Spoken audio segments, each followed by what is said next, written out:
Hello my YouTube family welcome to Prem's mini blog. So previous video देखी सारी ना time हो जाता ना दुआ आमके लगुला जोर भोग तो आम आसने होटेल गणपति और मैं ऑर्डर करथुनु वेज थाली देखी पार्थिबे और लंच भी बहुत भल था टेस्टी थी जेनता थिबार कथा सेंता ही भल लगला। देन एगेन आसलो शोरूम के देन गाड़ी धरिकिना बाहर आम घर देन इवनिंग रे आमको जो मन रांधिकिना देबार था तो मोर माँ प्रिपरेशन कर सारी ना और आसला के हेल्प कर लागनु और मेन्यू रे बेसिक चीज बनाते भात डाली माछ तरकारी और भेज तरकारी थी मिक्स भेज देखी पाते झील मैंने खाई सारा बाद आम भी खाइनु खाना।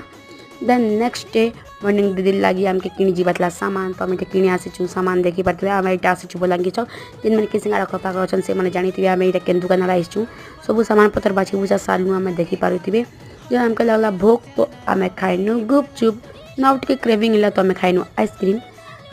और वीडियो को जो भल लगला तो करबे लाइक कमेंट चैनल सब्सक्राइब करवा नहीं भूलबा आज लगी तो बाय।